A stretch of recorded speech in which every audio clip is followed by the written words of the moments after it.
Welcome to our next lesson for the course Purposive Communication. In the previous video, we discussed the nature of communication, its etymology, definition, principles, as well as models of communication, wherein we focus on the Shannon-Weaver model of communication, or the so-called telephone model, because that model explains the entire process of communication. And also we have the discussion for the different elements of the communication process. Now we are moving to communication ethics. At the end of this video, you are expected to learn the following. First is the role of ethics in communication, and the second is the ethical principles. But before that, let us answer this question first. What is ethics? You may have heard this word a lot of times, especially during philosophy classes, and I wonder what you mean about this. So ethics is based on well-founded standards of right and wrong that prescribe what humans ought to do. In short, this is our guide of action. Like before doing something, we first consider this. Is it the right thing to do, or it's the wrong thing? And if it's the wrong, then we refuse to do it. That's the idea of ethics. Now, what is its role, or how do we apply ethics in communication? So ethics in communication is the judgment we make based on how appropriate our statements, behaviors, and actions in a particular situation. There are situations when we first have to decide what to say. I mean, it's not just we impulsively say something in every situation. Sometimes we are required to think about it. Let's say, for example, you have this close friend who you notice smells bad. In short, I mean, he or she has a bad odor. You don't just say, hey, you smell bad, or something like that. Okay? You still need to think about it. And your action or your decision is guided by ethics. You try to analyze first what approach or in what way of communication will work. How can I approach this friend of mine without offending him about the issue? Okay, so that is how we use ethics in communication. And there are ethical principles of communication that is according to the National Communication Association. It was published in the year 1999. First is it advocates truthfulness, accuracy, honesty, and reason as essential to the integrity of communication.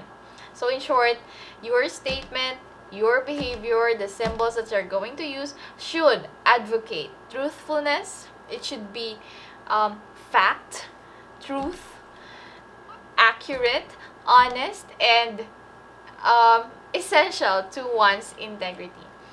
Second is it endorses freedom of expression, diversity of perspective, and tolerance of dissent to achieve the informed and responsible decision-making fundamental to a civil society.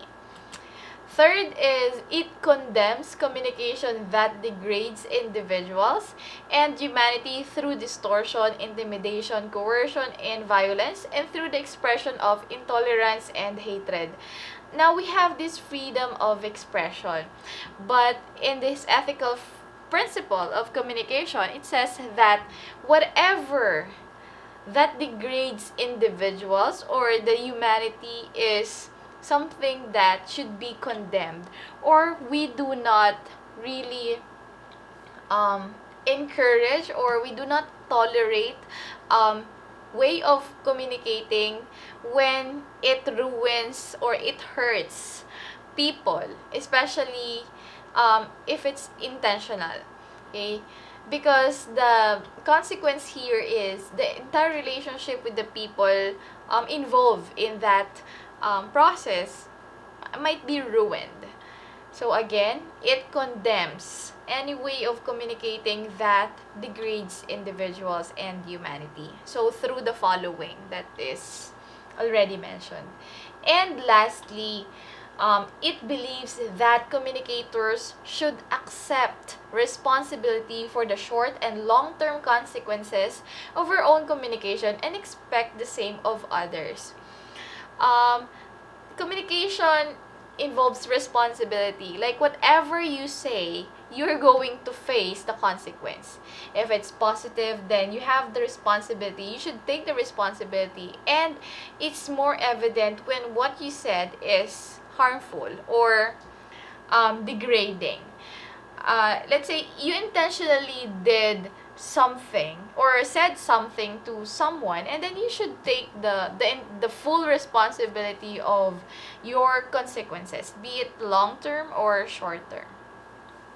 That is why it is very important that we think a million times before we utter words or during our communication, because it's either you ruin the relationship or you improve the relationship, because we know words are very powerful. Therefore, we should conform with these ethical principles of communication. Although we are privileged to speak up and to communicate with anyone we want to, still we should have considered the ethics first if we don't want to face negative consequences of our words. So let me leave you a question. Why is it important to be ethical in communicating, especially today? So what are the consequences if we fail to communicate ethically with the people around us, especially during this time? We know that the way of communicating before is different now with the presence of social media. So what do you think is the reason why it is very, very important to communicate ethically? Now, to answer this question, you may cite scenarios or even first-hand experiences regarding this to support your claim. And that concludes our discussion in this lesson. And I hope you learned something from me today. And I'll see you next time. Bye!